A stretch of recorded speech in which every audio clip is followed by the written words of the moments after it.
We are live. Once again.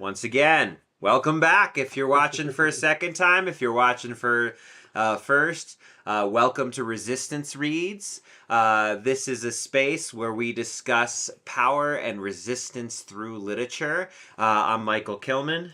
Matt Wellstrom. And today we're covering for V for Vendetta. So first we're going to kind of start out with a summary, and Matt chose this book, so he gets to do the summary today. Yeah, that's my job this time. All right. Well, V for Vendetta is, I think, probably Alan Moore's masterpiece. He wrote it in conjunction with David Lloyd, the illustrator. And it's a book in a lot of ways that's similar to 1984 in that it takes place in a dystopian future England, and it's about one person's journey through that. The outcomes are very different, though, which is why I thought it would be interesting to read in tandem with 1984, which is what I did 2 weeks ago. And I thought it really gave me a lot of perspective on it, because the actions that the protagonist takes in V for Vendetta affect change where the actions of the protagonist in 1984 do not. The protagonist is Evie. She's the first person we meet in the story, and when we find her, she's a teenage girl. She's, I think, 18 or 19, and she's chosen prostitution because living in the party state in England in 1983 or 4. No, it's 1997. No, it's 1997. 1997. Yes, it takes place over the span of 1997 and 1998. Yeah, and Guy Fawkes stays for both of them. Right, and I think Evie is actually significantly younger than that. I thought she was like 15 or 16. You know, that could be true. So I know in the movie, obviously, she's older, and we'll talk a little about the movie. I recently rewatched for the first time. No, I rewatched it. I watched it in my early 20s, and I think like when it came out, sure. When it came out, and I just don't think I had enough knowledge to fully get what the message or understanding was. I think a lot of people reacted the same way. So, but obviously, like having become an anthropologist and read a lot of social theory and political systems and all that stuff, I came to understand it. Yeah, absolutely. In a much different light. Yeah. But basically the events of the book are Evie surviving in this dystopian future England that has chosen to oppress its people after, various world-shattering events happen. A party rises to power amidst all the chaos, and they choose to oppress people, much in the same way that the party in 1984 did. I think the tumultuous events were World War II and then a nuclear war, and I'm fairly certain that's the cause of... Sorry. I was technology check. Sorry. And, so Evie is assaulted by some... operatives of the state, of the Fingermen. Yeah, Fingermen. They're police, basically. Mm-hmm. State police, but they operate with impunity. So, of course, the first thing they do when they see a young girl out alone on the streets is decide to attempt to rape her. And they are foiled by the mysterious V, who dresses in a Guy Fawkes mask and cape and hat. It's a pretty cool look. Yep. You'll see him a lot at protests these days. Yes. Oh, and especially back in 2013. Oh, yeah. Yeah. But, then V takes Evie back to his house. I'm realizing, saying this out loud, how clear they're trying to draw the parallel between the two in that naming convention there. Mm-hmm. Evie. V. Takes her back to his Sanctum Sanctorum, and it's decked out with a bunch of really cool, like 20th century, memorabilia. There's like a James Cagney poster in there. There's a poster for like a famous film starlet that V met at one point, and it really just expresses his love for like human creativity and art. And I think it's supposed to symbolize the things that he's resisting for. Throughout the course of the book, V and Evie commit various acts of resistance against the state. V has planned a campaign where the first thing he does is he blows up Parliament, which is, if you can do it, obviously. Yeah. And then he starts assassinating the heads of the different departments that run the future state that they live in. And he does it in ironic ways, which I think is funny, and also it really illustrates his love for like literature and theater. Very theatrical, extremely individual. theatrical. That's what just it is. Kind of like you. I hope, yes. And while that's going on, Evie is expressing her trepidation at murder. She does want to affect change in the world, but she doesn't want to take it to like lethal measures. But and we never learn anything about him, what he looks like or what his name was. We kind of know who he is a little bit by the end. But I think he's very firm in his understanding that this is what he has to do to bring this totalitarian state to a close. And at points they get separated. At one point, you just kind of runs away, and she starts gets scared. Yeah. She starts a relationship with like he's a criminal, but he's kind of a nice criminal, Gordon, I think. And but his criminal life eventually, gets the better of him, and she's kind of left alone again. And at that point, she decides she wants to get revenge on the people who killed him. Right. Unfortunately, they are also operatives of the Finger. And so when she's about to commit her first solo assassination, she gets captured and undergoes like a fairly brutal imprisonment and interrogation, which eventually turns out to be orchestrated by V. But during that, she hears the story of a gay film starlet from around the time that the states were falling, who was imprisoned and tortured along with others. And she slips Evie a letter that's written out on toilet paper. And when Evie confronts V about like, why would you do this to me? Why would you make up this person? I felt so much for them. He tells her that wasn't made up. And I think that imprisonment is meant to communicate to Evie the experience that V underwent, or at least a part of it, because he was also experimented on medically, which is what gives him his like amazing abilities to fight and plan and stuff like that. And at that point, Evie's bought in. She's like, okay, this is what people were going through. This is what you were going through. Let's bring this to a close. She really commits herself to her training. Well, and real quick with the starlet, it turns out that V, when he was basically imprisoned and experimented on medically, so was this woman. She was in true. She was in room 4, yeah, and he was in room 5. So he actually received the note of toilet paper from the starlet. That's right. And then he passes it on to Evie. Right, that's what I meant when I said it wasn't faked. He received that. She was experiencing his experience in the prison. And at that point, everything kind of culminates. V does one of his last great acts of terrorism, blowing up another prominent London landmark that I can't quite remember what it was now. It's not as iconic as Big Ben or Parliament. And then he uses the subway to like blow up Fate, basically. Fate is the spying apparatus that the state has implemented, which works a lot like the telescreens. It's a way for the administration to disseminate information, and they hired an actor who sounded very soothing to tell everybody what was going on. And that was the first person that V had assassinated. The voice, yes. Exactly. Yeah, they have like the fingers, the eye, the ear, the nose. The voice. And I guess the head is where Fate is? The head is where Fate is, and then that's also where the leader like lives, essentially. Yeah. I've neglected to mention the leader too much because Michael has a lot of thoughts on the leader. The leader really stood out to him, which I think is you got it. Like you get the whole point of this. Yeah, and so V basically does he like kind of does a little seppuku throughout the story. There's a detective that is on to them.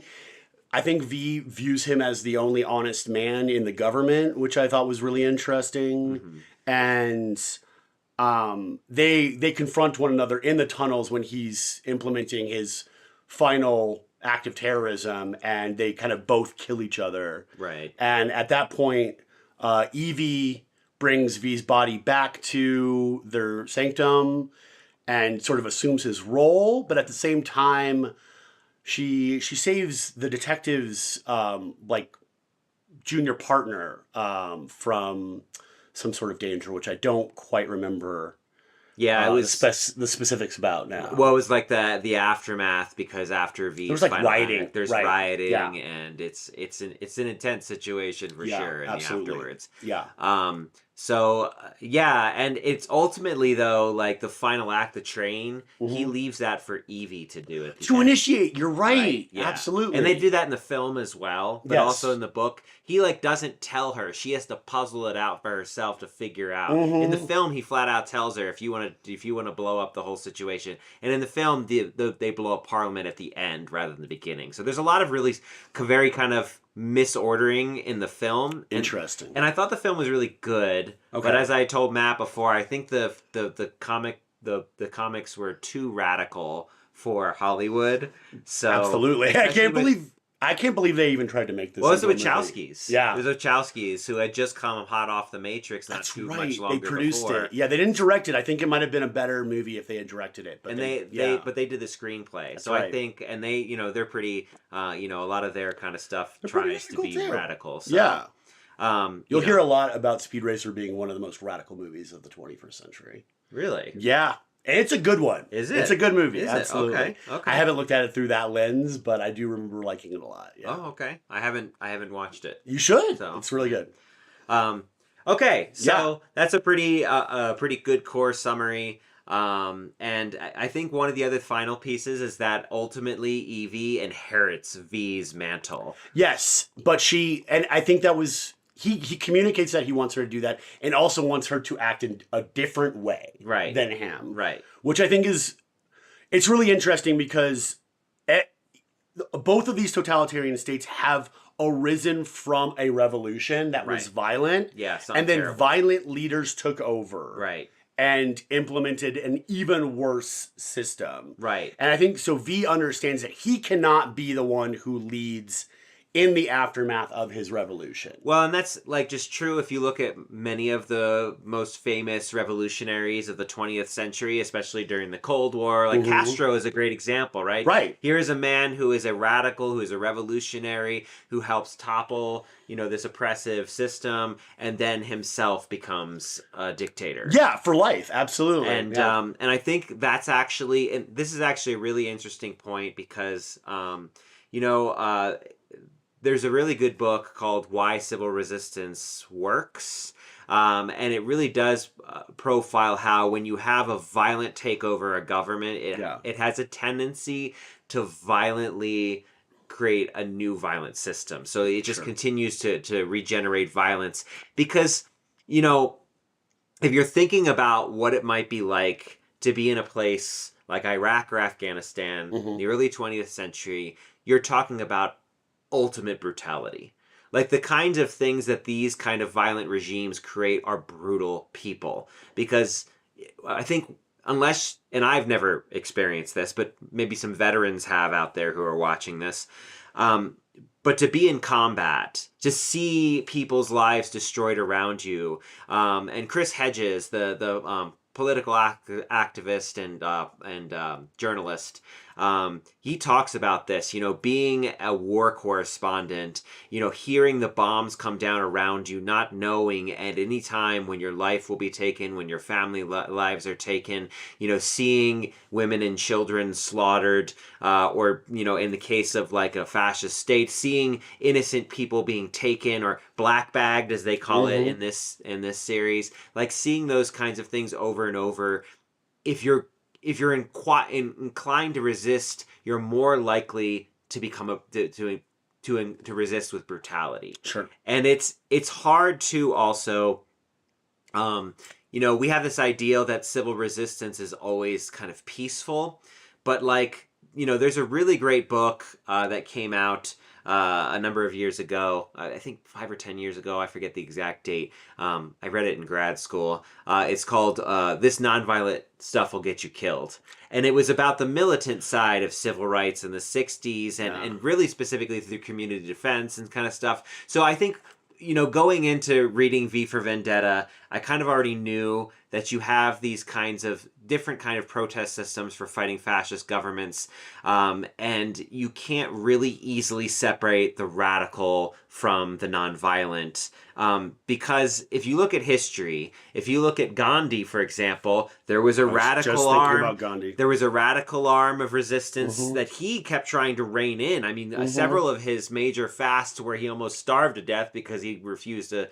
eat until the situation was resolved. Several of those fasts were trying to get the radical element under control. Yeah, absolutely. And the American civil rights movement, you have Martin Luther King Jr., John Lewis, but you have a lot of peace. A lot of people looking for peace and nonviolent, passive resistance. It's not when you talk about resistance, it's not just allowing people to plow you over. It is clogging up streets. It's boycotts. It's sit-ins, and all this other kind of stuff. But he would not have been possible without, he had an arsenal in his house. This is well documented, well known, because, his house was firebombed by white supremacists. All the time. So he had a lot of guns in his house. He wasn't afraid to defend his house if he needed. And he had also other members of his neighbors who did armed patrols around his house. They all took turns protecting one another. But also the Black Panthers. Yeah. Which started as a community defense force, primarily because, white supremacy was terrorism. Absolutely. You'd show up in the dead of night and they would drag people out of their houses, kicking and screaming, and lynch them or execute them or tar and feather them or all kinds of other terrible things.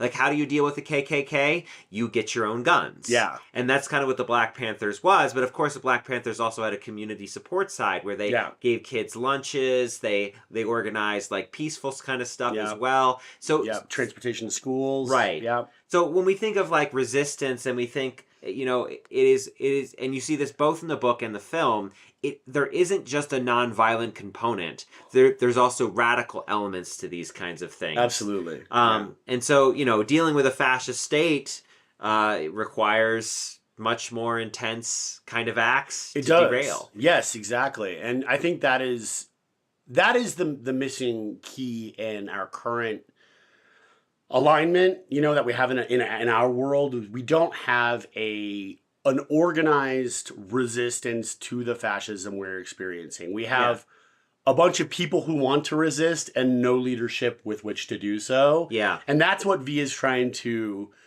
arrange by doing these big, bold acts, is by calling attention to himself and the lengths he's willing to go, so that when Evie puts on the V outfit, she looks like him and they all will organize around her, but she will have a different... She's not so eager to kill. She won't kill. And she says she won't kill even for V by the end. Excuse me. And, but she can be a figurehead that they recognize. Right. A figurehead that took action on their behalf to topple their oppressors. Right. And that's what we don't have. We don't have someone who's willing to topple the oppressors. We don't have a Senate that's even willing to get rid of the filibuster so that when we have 4 years of power, we can actually get things done. Yeah. Because they have too much respect for the system that oppresses us. No, we have shitty Chuck Schumer. Yeah, fuck that guy. Dick Durbin retired, and I'm so happy to see him go. Yeah. The other thing, and I think that V for Vendetta made me really think about this side, is that, we talked about the control of history in 1984, right? It's not just about the control of history. It's about creating the right myth structure for your fascist empire. Sure. And what V effectively does is he gives people a story of freedom. And he gives them, he kind of he helps them to reimagine the mythology. He plants all these seeds for these new myths, and then he himself makes himself into a mythological figure. Yeah, absolutely. And it's also fascinating to see that he intentionally does not martyr himself, but he passes it on without telling anybody. And I'm really not sure how to think about that exactly, but I think martyrdom has a tendency to... It's co-opted. It gets co-opted, and it also does have a tendency to feed kind of the violence mythology more. Yes. If he continues to linger on and he stops committing like violent acts when they no longer need to be done, because what he is doing, he's not doing indiscriminate slaughter. He's not strapping chess on a bomb and running into a civilian population. Yeah.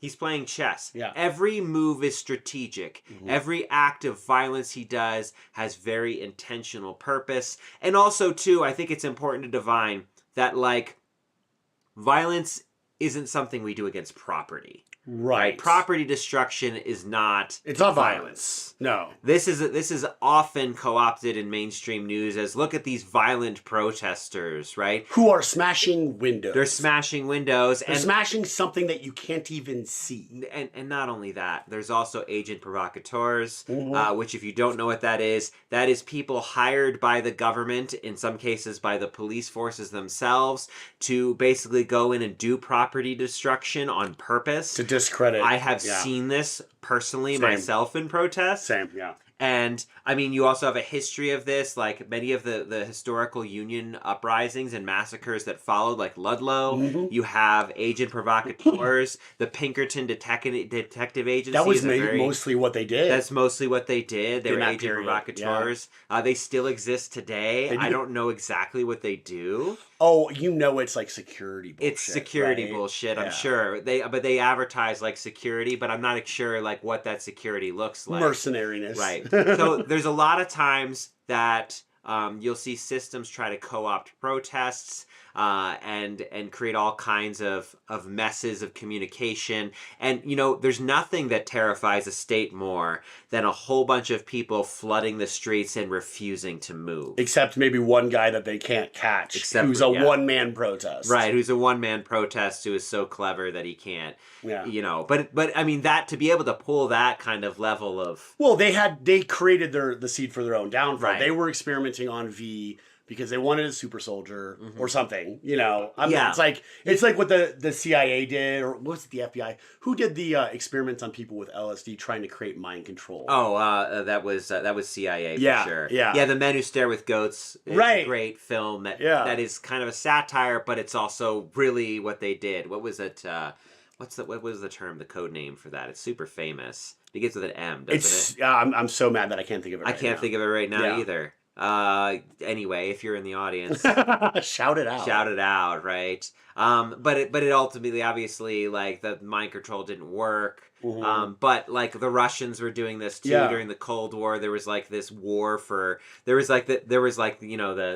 the tactics to try to brainwash people. Well, it just goes to show that all these governments are so willing to experiment on human beings to try and create like a psychic or something that they think they'll be able to control. Right. They're trying to give people superpowers in the attempt to like utilize them like a gun or something like that. Right. Turn them into an object. Right. They did that with V, and he just burned the whole fucking place to the ground. Right. And like pieced out, and then went on a campaign of what they thought was revenge, but was actually justice. Yeah. By overthrowing their whole regime, which is literally brought the place to the ground. The place they put him in. They never tell you how he does it, but you get the sense that he figured out chemicals. Because he requested all of these chemicals to do gardening with, and then he turned it into I missed that. to gas, to poisonous mustard gas, and napalm. Right. They're like, he's fine. We have control of him. And now he seems crazy, but maybe he's just super smart, or maybe they're both the same thing. Mm-hmm. And he's like hulked out now. That's fine, because he can garden really good. And he's totally obeying. It soothes him. And then it's amazing. And he blows the whole the best place jailbreak since the Count of Monte Cristo. Yeah, for sure. So, all right. Some significant passages. I've got so many marked here. Michael took a lot of notes, which I love. A lot of notes, yeah. I think there's kind of... there's about 30% of the population who, with the right kind of social pressures, tend to lead towards authoritarianism. That seems right. Because it's like logical. It's like this idea that having clear decisions, there's no ambiguity, things are black and white, Right. someone tells you how to do things. I mean, when we look at dictatorships, and we can look at China right now, right? China gets shit done. They're very effective. China is leading all kinds of crazy technological revolutions. We're actually falling behind to a lot of things with China, whether DeepSeek, man. DeepSeek, whether it is their solar revolution, whether they're good at the EVs. The too. EVs, Yeah. they basically have cornered the EV market. They're making Tesla look like a chump, which I think is part of this whole tariff mess. Oh, you are right about that. So- I'm certain, because Europe and Africa are about the Chinese EVs because they're more efficient and they're cheaper. They're super cheap. They're more efficient. Yeah. Better battery systems. They essentially have like driverless cars over in China to pick you up. That's no problem. China has done some incredible things. Yeah. But also people have a fascist government. The people are the resource that is achieving that.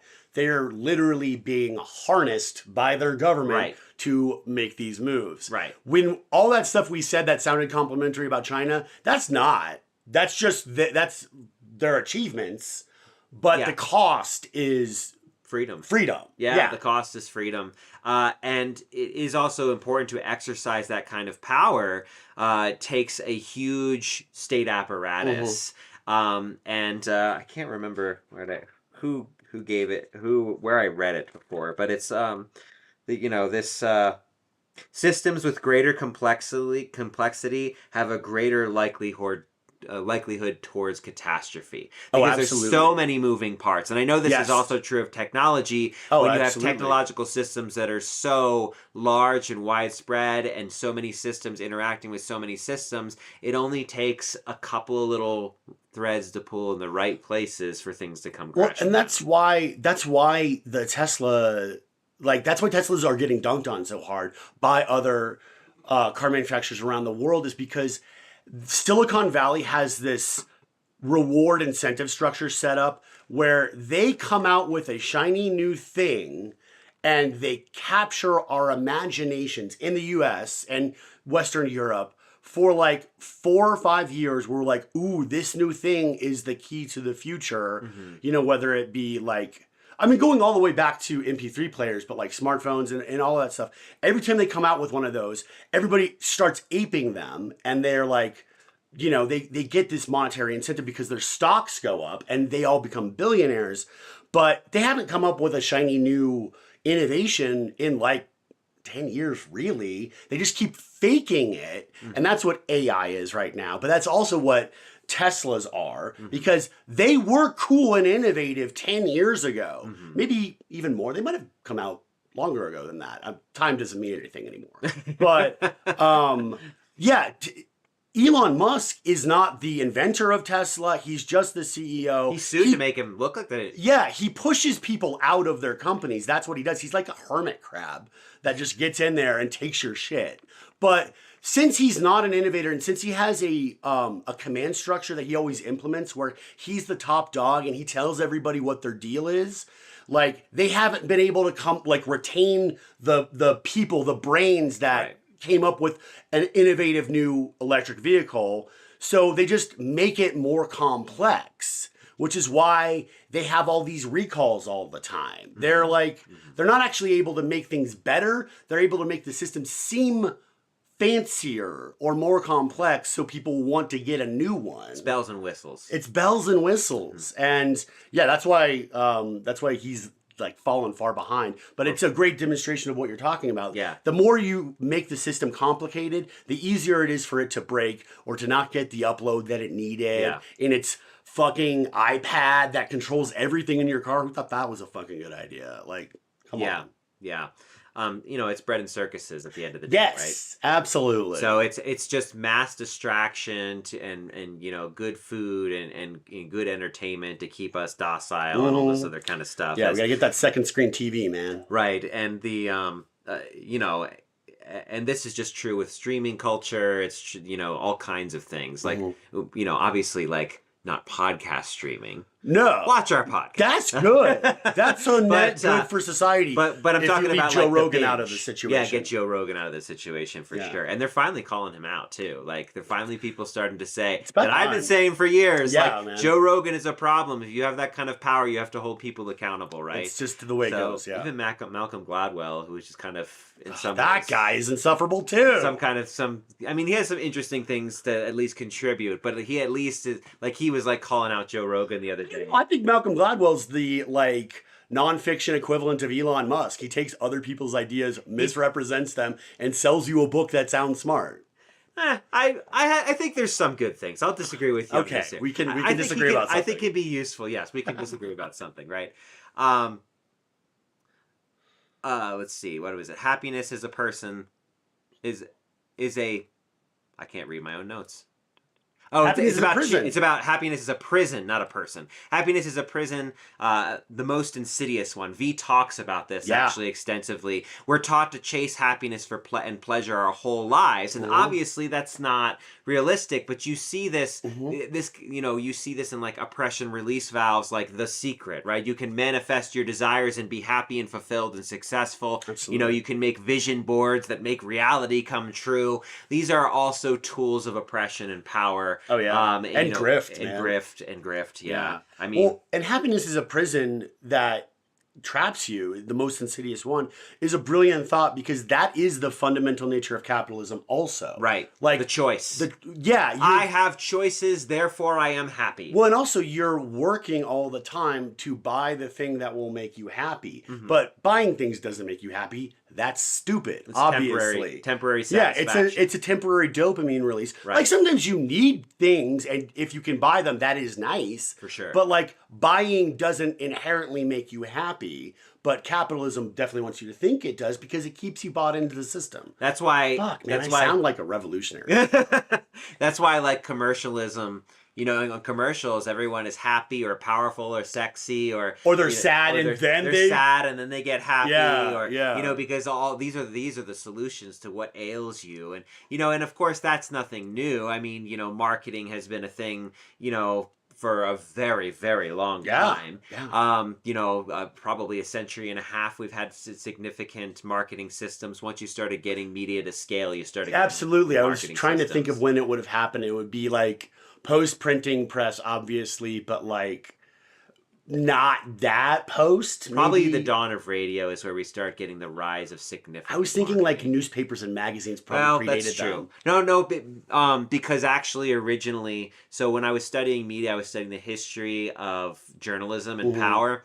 You actually see in the early 20th century, after the radio is all around, this switch from printing newspapers for basically public goods, for getting information out there, for journalism and reporting, and just basically using the cost of the paper to cover everything. Right. And then you suddenly get a bunch of newspapers in the early 20th century that start using advertising. Oh yeah, that sounds right. And that's how I bet the Post was like the first one to just like take my soul, give me ads. Yeah. And a lot of that really begins in the United States and England, and then begins to spread. But like what you actually see is the consolidation of media, because now these ad-driven things make so much more money, they can begin buying up all the local newspapers. That's where you get Hearst from and Pulitzer. Absolutely. Yeah, and you get like the consolidation of media. Noam Chomsky talks about this in his book Manufacturing Consent, him and Edward Herman, and how this is essentially the consolidation of media presents true conversations. Wait, Edward Herman? Yeah. That's so wild. Edward Herman, the actor, plays William Randolph Hearst in a movie. Really? It Cat's Meow. It's about a murder that happened on his boat. I didn't know that. Charlie Chaplin was there. Oh, wow. Played by Eddie Izzard. Okay. Amazing. Sorry, that was a Huge tangent on our There, parts. there you go. But yeah, so Edward Herman Noam Chomsky wrote Manufacturing Consent, a political economy of mass media, and look at all the different systems and how that stuff is controlled.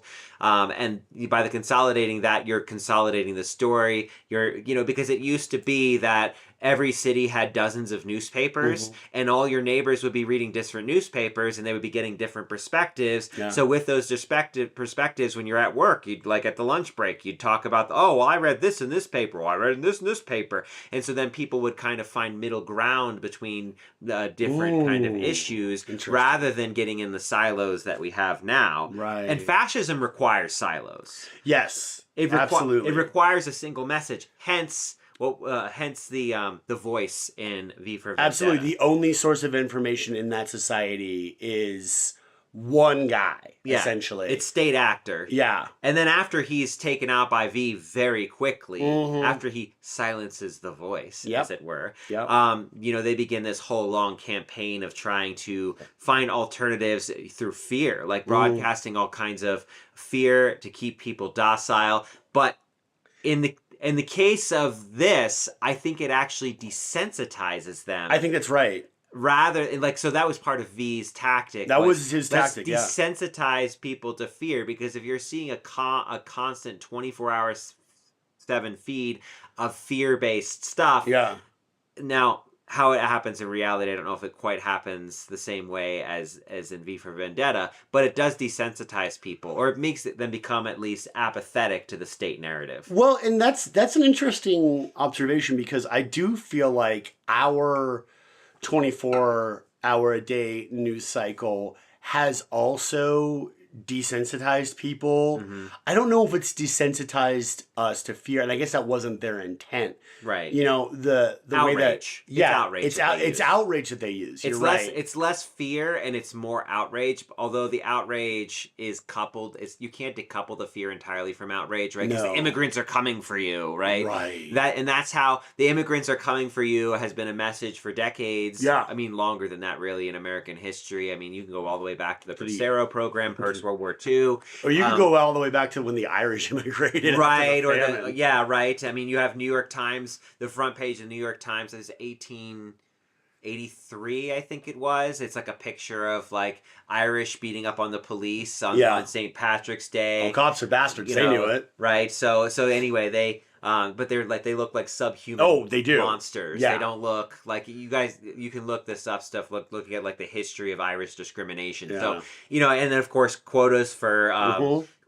certain immigrants from certain parts of the world. Absolutely. The Chinese Exclusion Act, all kinds of stuff too. If you're really interested in this kind of stuff and looking at the legal side of it, I'd recommend reading Dr. Jacqueline Batalura's book, Birth of a White Nation. Oh. It's the legal side of how you created exclusionary policies and how you basically created whiteness in the law as the dominant force. So that's a really good and interesting one. Kind of shifting it from owning property and being male to just being white. Right. Yeah. Right. Which is, gradually happened over the 19th and then very heavily in the 20th century. So, in part, it has to do with the Reconstruction period after the Civil War, because all of a sudden you had a sincere black body politic where you had people winning elections in, they were sweeping the tables. They were sweeping the tables. So you had all these, suddenly you had these black senators and black congressmen coming in. And then, of course, they immediately the white people were freaking out and were like, we got to get this situation under control. And that's where you get the birth of Jim Crow and all this other stuff. And thanks, Supreme Court. Right.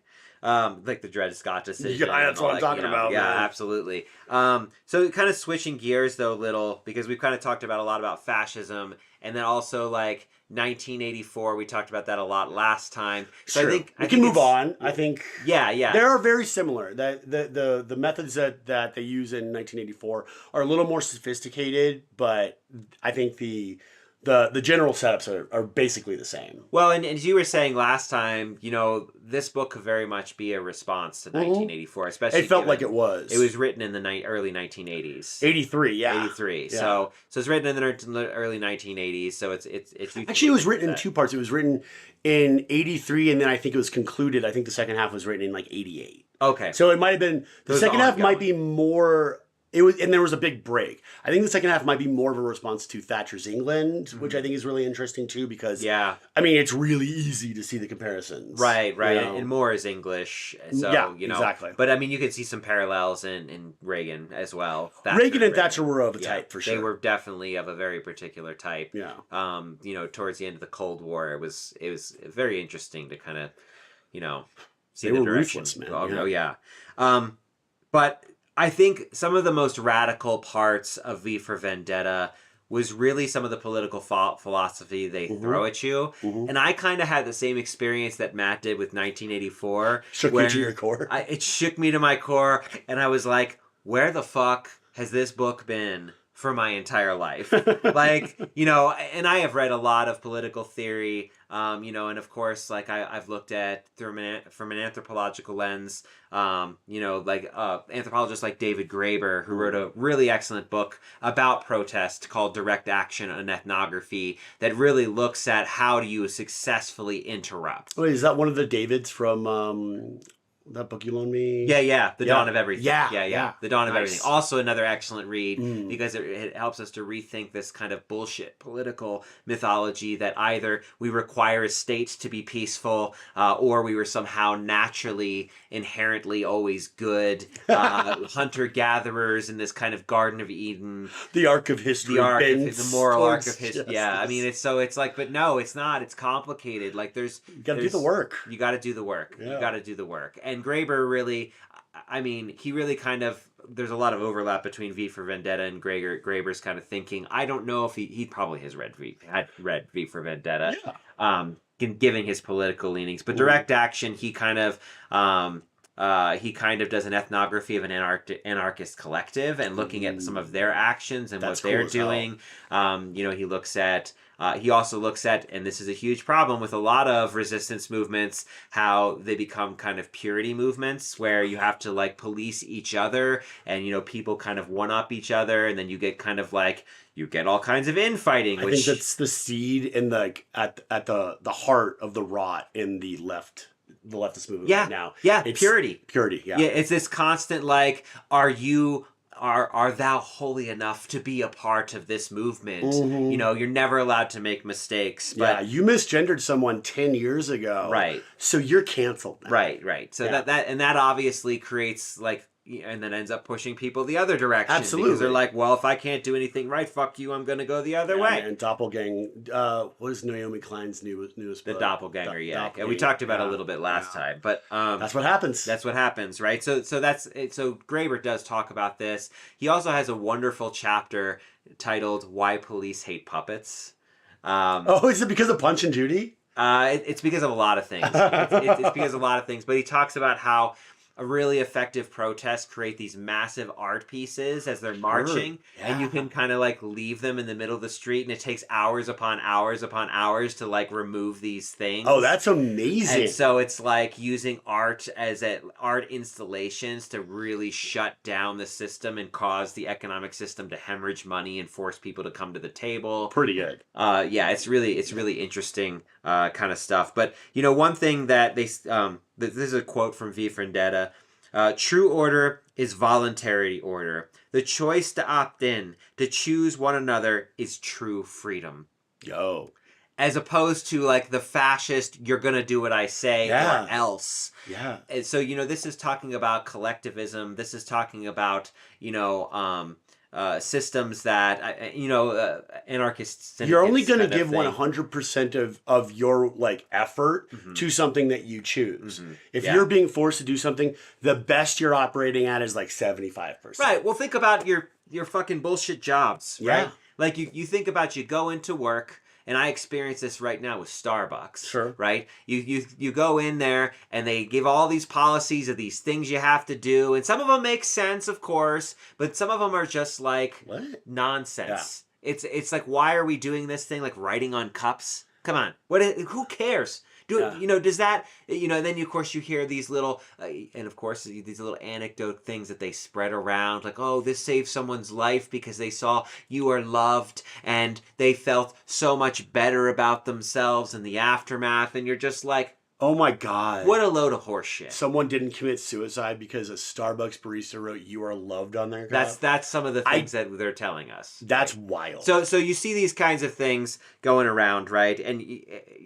And then people resist all the time because they're not bought in. Yeah. And that's the same thing with political systems. And this is also why you elect people like Trump. Yeah. Because you can't convince people that to buy in to this kind of effort that they're going to have to take, in part because we're all working so many goddamn hours all the time, we don't have any energy. Well, and you can't mount a convincing counterpoint to Trump if you're just doing Republican light. Right. You know, you're not offering them, if they don't have a choice, if they don't have a visible, clear, distinct choice, if they don't have a Democratic Party that actually wants to support people and protect workers' rights and human rights, then why not just vote for the funny one? You know? Yeah. Because Trump was funny for a long time. I don't know if he is anymore. I can't really bear to look at him. No. So I don't know what he's saying now. But for a long time, he had a pretty good crowd work thing going on, you know? I mean, there are linguists who have written books on how excellent he is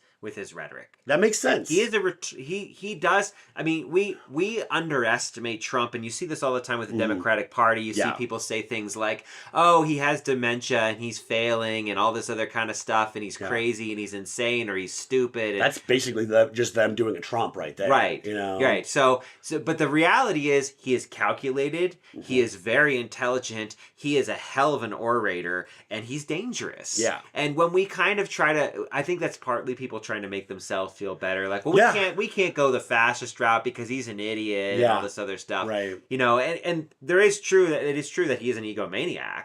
I mean, absolutely. He did shoot himself in the foot with the recent tariffs a little bit, for sure. Probably. But I mean, he mostly shot us all in the face with it. But yes, he shot himself with his poll numbers. He shot us all in the face, and people are not clamoring on the streets yet to get rid of him. I mean, you're starting to see some resistance and stuff. But another quote: "Order without justice, without love or liberty, which cannot long postpone their world's descent to pandemonium." Ooh. So that there is a lot of really amazing quotes that V is telling Evie throughout this text. He's doing.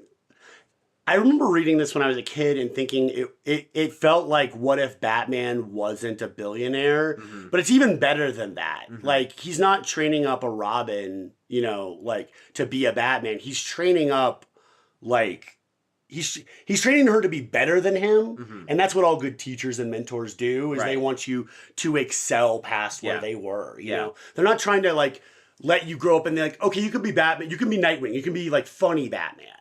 No, that's not right. That's not what V's after. He's after he's teaching her. And a true teacher does not withhold skill and knowledge. No. You see, when there's a kind of withholding of certain information to continue to lord power over the apprentice. Right. Yeah. So, and in fairness, V does keep secrets from her from a long time before she's ready. He makes her read a bunch of books and political philosophy. Because you don't start someone in political science with Noam Chomsky. Right. You know? You don't start that way. You gotta give them the stuff that they're ready for. Right. You know, and being a good teacher is I shouldn't speak on this, but I think, because you are a teacher, is what I mean. But I think you want to guide them through the process and give them stuff that they can digest and make that harder and harder as they go along, right? So they can become excellent. You're tempering them, right? You're forging them. Well, that's why high school is supposed to give you the basis of how all these things work, and then you go to higher education, right? And this is also why I see a lot of students, and this is not even specifically commentary on our particular moment about how students no one reads, right? But that's part of the reason we're doing this podcast. Get you all reading. But I think a lot of students who did really well in high school get up to college and they go, oh no, I'm over my head. Yeah. Because you don't realize what you're getting now is the much harder, more nuanced, deeper kind of experience of what the world is, how the world works, why people do the things they do. History is complex. If you like history because you think it makes you feel good about your nation, you're not fucking reading history. You're reading propaganda. Absolutely. Okay? And I think the structure they have set up right now is that high school inculcates students, it indoctrinates them into appreciating the state that they live in. Right. That's not preparation for college. No. That's not preparation. That doesn't teach critical thinking. It doesn't teach them like the study skills that they would actually need to like really succeed in college. But Matt, they can feel radical because they read 1984. Right? So back to that whole No, thing, absolutely. right? That's why I think it neuters that book. It neuters the book on purpose, right? Yeah. It doesn't give you, and it inoculates them. Them to radical thinking. Yeah. Because, and then you can get, just so stories all over the place. And, But yeah, here's another really good quote. Authority allows two roles: the torturers and the tortured. It doesn't really have the space, like authoritarianism doesn't have the space for exploration. No. It stymies progress. It stymies critical thought. Of course, the war on woke, the war on diversity, which we mentioned a little bit last time. What you're doing is you're taking genius, you're taking potential of humans to do incredible, innovative, imaginative things, and you're saying, no, you can't do that. You're a cog. You're a cog. Yeah. You have to be just a gear in the whole system. We don't want you to be misshapen. This is why the whole, fuck Robert F. Kennedy Jr. with his whole autism thing. Okay, dude, that guy sucks so hard. Yeah, and he's it's a weird because eugenicist. his dad was pretty fucking cool. His dad was anti-racist in the 60s, and he's just like the biggest. RFK Jr. is the biggest piece of shit. But that's the creation of the autism registry and stuff, because autism people like myself are a problem. Yeah. We're a problem because we don't conform to norms. We challenge systems. We see the patterns. We see the holes and the flaws. Process information in like a slightly different way, which could be a huge fucking asset. Right. But no, like you're different, so that's bad. Yeah. So this whole registering eugenics, it's a way of clamping down on different approaches to thinking. Yeah. Because a lot of scientists are autistic. Yeah. A lot of them are. Yeah. Hyperfocus is one of the telltale signs of autism, but it's so useful. Yeah. It can be so useful. And that's basically the reason V is able to think 7 steps ahead of the party in the book is because he thinks differently than they do. Right. He processes information in a slightly different way. The detective can't even figure out how to think like V until he takes like ayahuasca or something like that. He takes a whole bunch of LSD. LSD, of course. And then he goes to the ruins of the prison he broke out and he of. figures it out. And he finally figures it out, right? Because he had to get out of the normal state of thinking completely. So that was a kind of idea. Yeah. Here's another great quote, and I know I'm just reading quotes, but it's just... It's full of them, yeah. Equality and freedom are not luxuries to lightly cast aside. Without them, order cannot long endure before approaching depths beyond imagining. That's a good one. So, that's better than the one that always gets attributed to Benjamin Franklin or Thomas Jefferson. Yeah. Where like, if you're not willing to...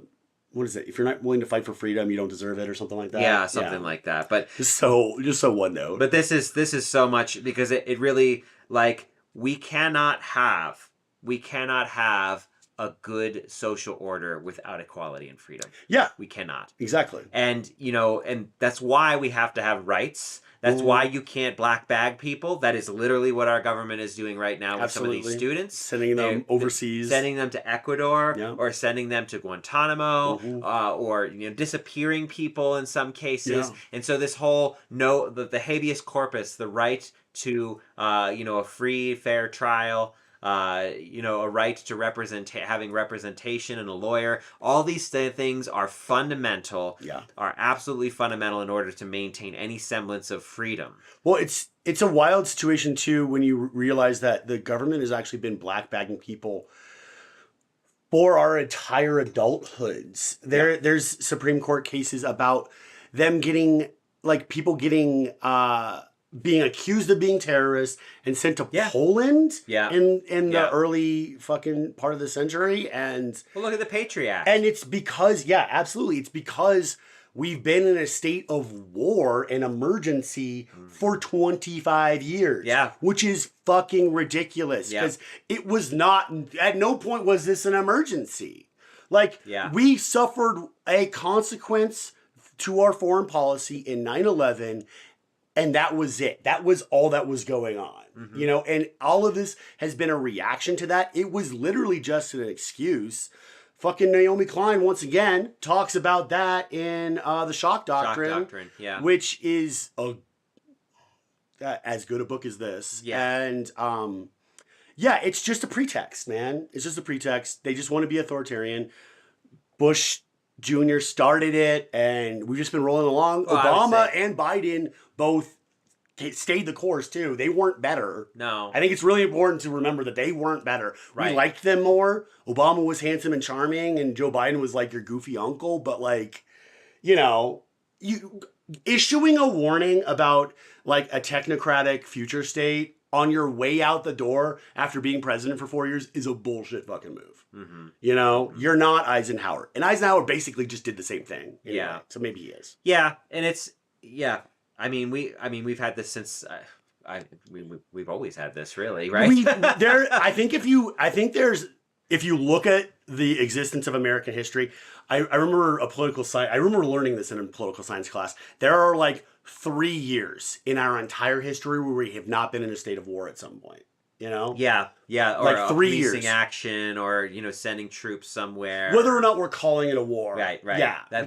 Vietnam was a police action. I know, right? So, it was a big old police action. Yeah, that's right. Well, that's we how had to you're allowed- drop napalm on them because of police. Well, that's how you're able to keep from Congress getting in the way of and you need NATO and Congress stuff to like declare, that. You need Yeah. Congress to declare war. Yeah. You can't have the president declare war. But they figure the loophole is, I can declare a policing action, right? Yeah, the French are really bogged down here. We need to go police the situation. And this is why we need to fucking can executive orders completely. Absolutely. We should, I know there is supposed reasons for executive orders in times of emergency that a president can do something, but you're telling me that you can't convene Congress to sit down. If you need to go to war? Yeah. Like, come on. Yeah. What are they for? Right. I mean, how fast in 1941 did the Congress vote for war? Oh, I mean, like that. Yeah, exactly. Like, so it's not like if there's a real reason for these things, you have to go through it. Yeah, 9/11 wasn't fucking Pearl Harbor, although it's felt like Pearl Harbor in our life. You know? It wasn't the initiation of something. It was the consequence of 30 years of foreign policy on our part, and we just couldn't deal with that. Yeah. Well, and I could also argue that Pearl Harbor, we were kind of playing both sides, and to a great degree in the lead up to Pearl Harbor, and the Japanese were very frightened. That is true. Absolutely. So I would say it was also a consequence of prior foreign policy to some degree. Different than 9/11, though, because 9/11 was like so many years in the Cold War manipulating governments finally blew up in our face. Exactly. And once again, we're not saying that 9/11 wasn't terrible. No, and of course it was. shook the nation to its core, but it wasn't the starter pistol to something. It should have been like the end note. You know? And also we should have changed our ways, because like that's a terrible thing to have occurred, and it was our fault. And there's also these rare moments in history when you have everybody behind you. Yeah. Everybody is unified under a specific cause. And the aftermath of 9/11 was that. Yeah. It was like so many people were like, okay, we gotta do something. We gotta change things for the better. And what you could have done is look at the consequences of the actions of American foreign policy and say, we're going to make changes. Because actually, what we did is what the terrorists wanted us to do. Right. We went back into the Middle East. We spent trillions of dollars. Destabilized more governments. Yeah. I mean, how many people died as a result? Oh my God. If you just count the American military dead, that's one thing. But hundreds of thousands of civilians died. Exactly. And so we actually played right into their hands. And as a result, we have, as a nation, overspent. We've become broken. This was, I think, really 9/11. We burned up so much goodwill in the world. It was the beginning of everything we're seeing now. We basically unleashed a reign of terror on the other side of the world. Instead of looking in at ourselves and being like, do we really need to be monkeying with governments? Installing new dictators that we think Puppet we can governments. control. Yeah.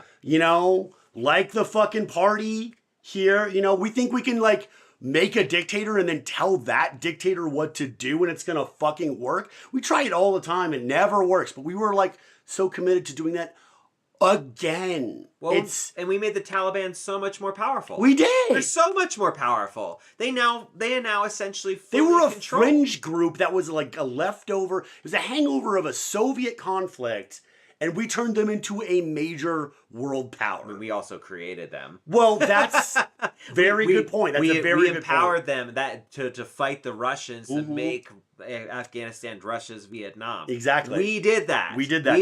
That was a choice we made. You're right. So very different. But yeah, I think one important thing here, I think, because we're approaching the hour point, is thinking about how does this book like matter to us? How can we take action in ways that are meaningful that prevent us from becoming full on fascists? Because we're headed that direction. Yeah. We're definitely headed that direction. And I'm not saying that this is a blueprint for how to take down a fascist government. Right, we're not telling you to go bomb. We're not telling like you to go blow up Congress.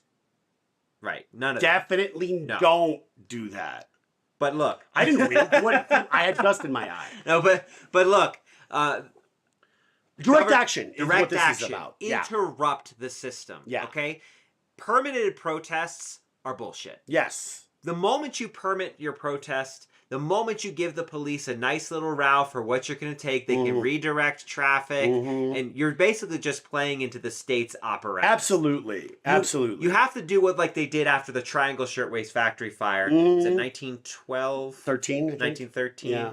Either way, early 20th century, his terrible factory fire. All these women died working in New York. Slave labor conditions. Alice Hoffman has a really good book about that. Yeah, That's good. Do you know the title? Off the top of my head, I don't. Howard Zinn covers it in A People's History as well. Yeah. But do you know what happened after this fire? All these women died. Hundreds of thousands of people took to the streets of New York. They shut that city down. Yeah. And they shut it down until the government was like, we're going to come to the table and we're going to institute health and safety standards. All the health and safety standards you have at work, your breaks, everything that you have as a right as a worker come from protest.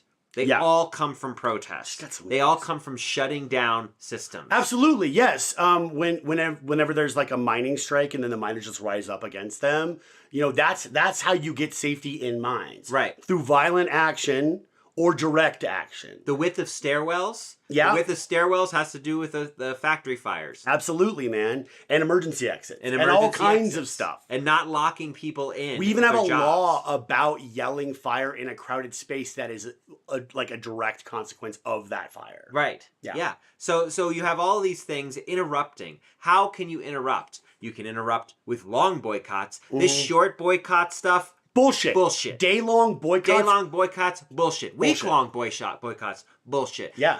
What was it? 387 days were the Selma buses? Yeah, 387. Man. They did it for a fucking year. And they did it. The only reason they're able to pull it off is because everybody in the community worked together to make sure everyone could get to work, that it wouldn't destroy their lives. Anyone who had cars was driving people to their jobs. Because boycotts can be very much a privilege.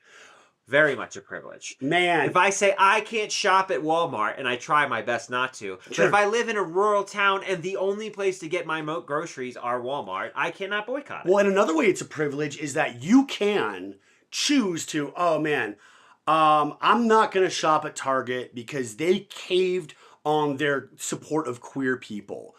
That doesn't affect me. I don't shop at Target because I think they're fucking phonies, but I don't suffer either. I just go other places. Yeah. It doesn't do anything actually. Yeah, pick your target strategically. Yeah. Okay? So if you want to boycott something, get a bunch of people together, rally people together, express why it is necessary. Don't post something on social media. That's asinine. Actually talk to people, actually get people together, and then boycott that place. And you might make a difference. That's the other thing. It's not necessarily going to have a strong impact, but if you can demonstrate that it does have any impact to people, they might be willing to go along with it long term. And if you do it long term, if you do what the right does and just like persona non grata a brand on the right for any length of time, they cave. That's what happened with Target. They got mad that Target was supporting queer people, exploiting us, just selling us merchandise during our month that celebrates a riot, an uprising to. Dude, how come we're not talking about fucking Stonewall right now? Like, God damn it. Yeah. Stonewall was a violent reaction to queer oppression where we went at cops because they would just throw us in jail anyway. Oh yeah, we covered this when we were doing the Romero Theater Troupe. I didn't know about very much of the Denver. So Denver had an event called the Gay Revolt. Yeah. In the 1970s. Denver basically flooded city council because they had these lewd ordinance laws, okay? These laws that said if they even thought you were homosexual, they could throw you in prison. Yeah. And they went around with this thing. I shit you not. It was the Johnny Cash Express. It was a bus that would go around Denver and it would offer free Johnny Cash tickets for the supposed secret concert. And if you said, yeah, I'd like Johnny Cash tickets, then they would arrest you and throw you in jail for lewd ordinance. Under this lewd ordinance. Yeah. And it was I think it was 77. I think it was 77. That seems right, yeah. They basically flooded city council and they held the city council it was almost kind of like hostage. Yeah. But not really, because they just flooded with opinions on this on removing this particular law. Yes. And they stayed there. Until they finally removed it. And if you want a good example of a boycott, because the Coors family is so anti-queer folk, gay people, queer people in Denver and in Colorado didn't drink one of their products for 30 years. Yeah. Until they finally came around and started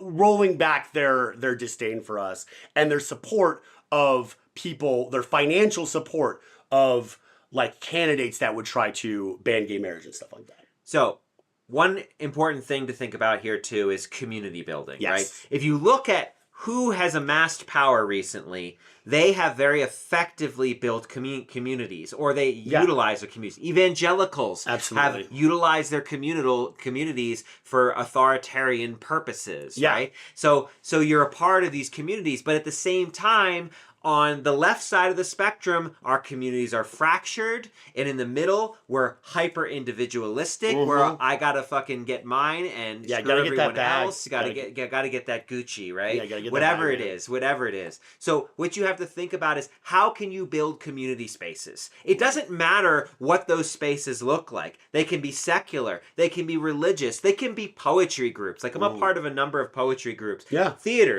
you're a part of community theaters, right? Various other things you can do. Whatever you can do to build community and rally that community in ways that help protect each other, even just protecting your own community begins to chip away at fascism. That's how the civil rights, that is literally what they did. I think it was the secret sauce for the civil rights movement happening, was people putting their lives on the line, going out on patrols to protect the people who were visible in the movement from getting, assassinated, thrown in jail, they got thrown in jail all the fucking time, you guys. They went out and did it. Right. They and did. People who think they support freedom, who aren't actually willing to stand up for their fellow men and women and non-binaries, keyboard warriors. Yeah, man, they're just not. They don't believe in freedom. And the MAGA movement does not believe in freedom. No, if you look at the core of the MAGA movement, they have the authoritarian bent. They want the strong man because they feel like they have been disenfranchised by the system, and they have. They're not wrong. They have been disenfranchised by the system in terms of class structures. Yeah. Right? We've all been disenfranchised by the system. So the right is taking that anxiety and radicalizing them and building communities. And this is why you see Trump have rallies and rallies and rallies. That's why he hasn't stopped having rallies for 10 years. Absolutely. Right. And you're right. They have been disenfranchised, but not by the people, not by minority No. people. No, but that's a story. That's a story the authoritarian Exactly. tells. Blame the other, right? Right. This is back to 1984. Yeah. And then also in V for Vendetta, of course, V becomes a convenient scapegoat for everything, but Yeah. he uses that to his advantage. Absolutely. The real people they're fighting are, of course, the Scots. Right. Duh. Yeah. I know, actually, there's a couple of passages in here I actually had a hard time reading, and I was like, why is the language... Oh, it's Scottish. Yeah, it's He's showing Scottish characters, right? Because he does it phonetically. Yeah. And I was like having a really hard time interpreting that at first, and then once I realized it was Scottish, it took me a couple sentences exactly, and then it clicked in. Yeah. Maybe the ancient Scottish heritage in me kicked in, or That's something. right. That's right. Same. But yeah, so we have to build communities. We have to, and that's really what he's doing here. He's creating a mythology of freedom, a freedom-based community. Absolutely. And that's what we have to start doing, because for so long now, this kind of freedom, we shout freedom. The mythology of freedom is the bootstraps myth. The myth of the individual. It is not the myth of how do we make all people rise together, right? You did kind of get that with the trickle down nonsense. Yeah. Like what they were saying is empower the rich so that they'll benevolently help you. Their somehow. crumbs will fall down, and you That's can right. eat those crumbs. We you can guys. be the dogs that lick the crumbs off the floor at the master's feet. I feel like the leftist version of actually. Frankenstein was the scientist, and he created his creature. It should be Frankenstein's monster. I feel like the leftist version of that is you can't physically pull yourself up by your bootstraps. That's not how gravity works. Right. Well, I'm so tired of hearing people talk about pulling themselves up by their bootstraps. Nowadays, we mostly hear it in an ironic way, but like, oh my God. In an ironic way. Did you know that? I did know that. Yeah, it was satire. It was co-opted. It's so frustrating. Satire doesn't work, you guys. I can't be more clear. Like, satire is always co-opted by people who don't understand it and Fight Club is a prime example. I don't even think David Fincher understood Fight Club. But yeah, that's not the point. South Park is used as a weapon or a bludgeon all the time. Well, satire requires a certain amount of education, a certain amount of privilege to understand. South Park also loves to both sides everything, which is very frustrating. I know, they do. They are funny, but they feel compelled to take a shot at both the left and the right whenever they're lampooning either side. It's extremely frustrating because it muddies the waters. Well, South Park said. Yeah, exactly. Right. And whenever you're both siding anything, just like the news media does all the time, where they want to give equal airtime to Trump, if they're covering somebody else, they're always like, but it's always Trump, they're like, okay, there's a congressman running for a seat in New Mexico over here. And now what's Trump doing? It's like, you don't have to do that. Just report on the news, actually. But but people love to hate Trump. No, I know. That's part of why people go to. We talked about this last time. It's part of why people go to Rachel Maddow, MSNBC. They love to hate him. Yeah, they get that emotional rise, that outrage. They get that hate. It's almost like a weird sexual thing. 2 minutes hate, man. 2 minutes hate. The 2 minutes hate from 1984 for sure. They love hating. Yeah, but you can't pull yourself up by your bootstraps. I hate that phrase so much. For sure. Whoever created that, they thought they were very funny, and they probably were at the time, but it's a fucking zombie like phrase at this point. It just wanders around. Who are like, oh man, I love that guy. He pulled himself up by his bootstraps. No, he did not. People paved roads for him to drive on. We all did so much work that enables people who are entrepreneurs to succeed, but it's usually because they're the ones getting handouts from the government, not working class moms, and they're the ones who are getting tax breaks, not like new parents or whatever. Right. Anyway, sorry. That was a digression. That's okay. That's okay. I think another important thing is that one of the reasons we've had such kind of a clamp down since about 2014, 2015 is that suddenly we have decentered media. Yeah. We have media that can suddenly show, oh, the police beat the shit out of that guy, and they can show the clip. Like, I mean, it's like Rodney King. Rodney like, King was because a moment. They had a recorder. They happened to have a recorder and showed what has been happening to black people for years. Yeah, someone accidentally caught footage of it on his camcorder. Right, on a camcorder. It was like a Super 8 camcorder or something like that, right? right?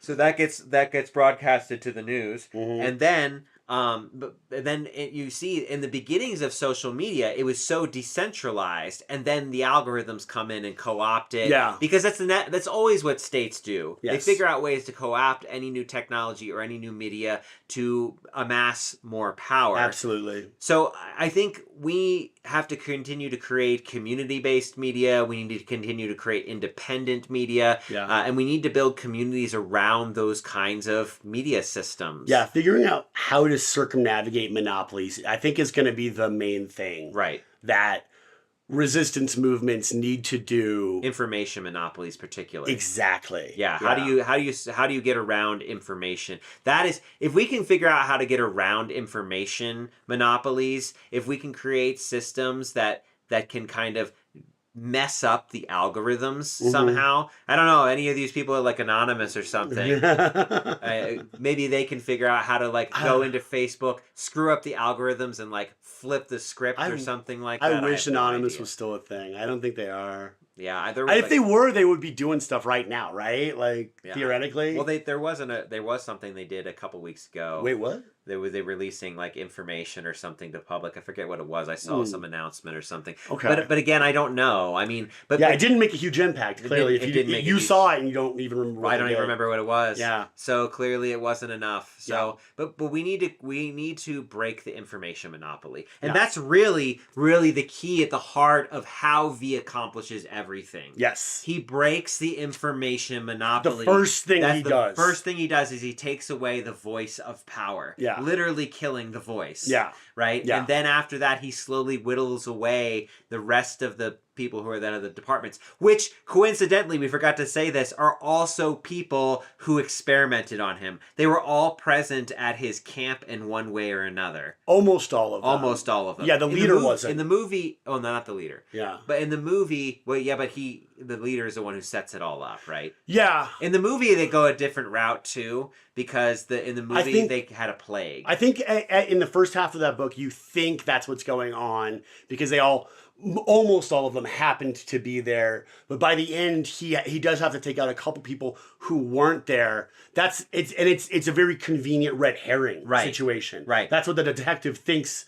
Well, that's why V for Vendetta, the whole first section of the book, you think he's just out for vengeance. You're like, oh, it's a vengeance situation. It's a literal Count of Monte Cristo situation. Right. Yeah. And then when he tortures Evie, quite frankly, you're realizing something else is going on. Yeah, what here. the fuck? What is happening? And it's kind of like, holy shit, this guy is maybe a little because you think she got black bagged. You think she got black bagged. And so you're like, oh fuck, Evie, like he's got to come rescue her. And then he like releases her from her imprisonment because she's not going to break. Right. And he's like, you did it. And she's like, what the fuck? And then they have it out. Right. Then they have it out, of course. So, one other thing, I was watching this great, it's on YouTube here, a guy by the name of Brian Klass. The title of the video is "We Control Nothing But Influence Everything," and he kind of is mixing chaos theory a little bit with holistic thinking that you see in kind of anthropology. In fact, I think he doesn't realize he's unintentionally drawing on a lot of anthropological theory and approaches to the world. Most people systems. Don't. If they're not educated in it, they don't. Right. So and systems theory, system science in general, is really kind of taking a lot, like Manel Metta's really great book, Thinking in Systems. Like, I was reading that in grad school as an anthropologist, and I was like, this is just anthropology. But people are not anthropologists, and they're kind of reinventing the wheel. Yeah. But he was talking about, the title of the talk is "We Control Nothing But Influence Everything." And I think the thing I liked about that is he talks about the complexity of systems. Some of it a lot of it doesn't apply, but like how easy it is to unravel systems. And, sure.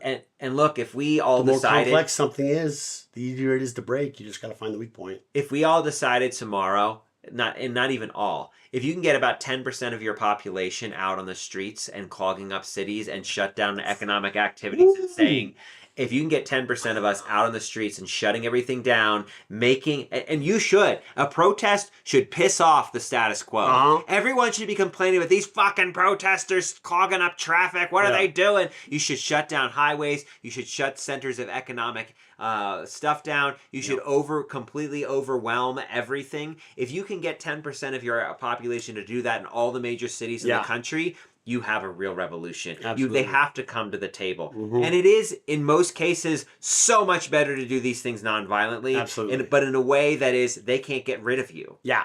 That you have to be an infinite pest if you want good social change. The French are super good at that, man. The French are super good at that, yeah. They never lost their taste for revolt. Yeah. Unfortunately, when they had a violent uprising, they brought out all the guillotines. Like, I know people are like, you see all the guillotines, and I've made jokes about that too. Yeah. But then what do you get? Napoleon. So you have to be really careful about how you approach. That's a very astute observation. Absolutely. Most people don't follow that to its natural conclusion. Right. Yeah, which is where you get a tyrant. Yeah. After that, yeah. So you have to be careful if you're going to use... Everything's a chess game, right? Yeah. With all resistance, and you have to think strategically. But at the core, all you have to do is build stronger communities. It's so smart because he accounts for that. He gives them a non-violent champion in the end. Right.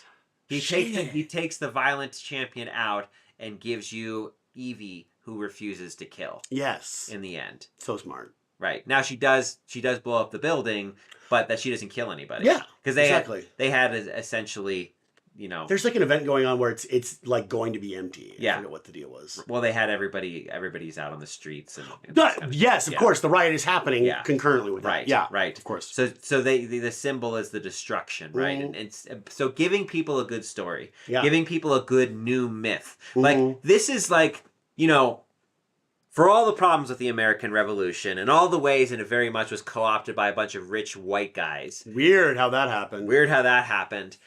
The principles and ideas of what we were trying to do were a good story. Hamilton is like the best, man. Right. That musical fucking slaps. It's not historically accurate, but it's good. No, it's really good. Yeah. I saw it live in November. It was fantastic. Yeah, same. But yeah, so this kind of mythos of like rising up for freedom, for never finding satisfaction for the way things are, for constantly pushing. And it is hard. And I know because I work 7 days a week right now. It is an unbelievable amount of work, but I'm here, you know, talking about books, reading books, trying to think, trying to push back in ways that I can here and there, all that stuff. So, you know, you can do it.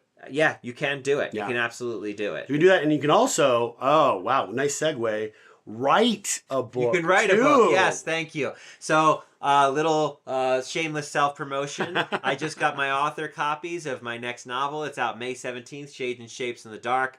It is not about political resistance, but it's a story of a young girl who has to fight back over the course of 40 years of her life. She encounters this evil shadow monster, and she has to find successful ways to resist over the course of her life. Finding new friends, building communities, even though this creature is killing the people that she loves around her, even as she's trying to fight back, trying to find a way forward. So thanks, Matt. You're welcome. A little self-promotion. It's out May 17th. You can pre-order it right now in all your favorite stores.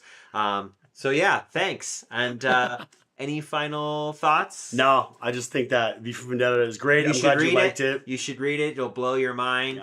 Yeah. You know, prepare to have your mind blown. Absolutely. You know, some of the other books, Direct Action and Ethnography, Why Civil Resistance Works. This nonviolent stuff will get you killed. Those are great other books. Absolutely. And we just decided on a new book. So our book for next time, we're going to cover Kim Stanley Robinson's book about climate change and fighting back against climate change, A Ministry of the Future. It's a near future science fiction. It starts in 2020. They build this organization called the Ministry of the Future. I've already read it. Matt has not. Yep. I think this is going to be the pattern. This is going to be the pattern. One of us has read the book probably. But it's really how can we solve climate change? Yeah. So that's the book we're going to cover next time. Thanks for coming to Resistance Reads and sticking with through our sometimes meandering. I was a little dialogue. unfocused this time. I got too angry. I'm sorry about that. That's all right. It's easy. It's easy to get passionate, but yeah, check it out. And we will see you. We're gonna figure out the schedule probably in another 2 or 3 weeks. Yeah, exactly. So, have a good one.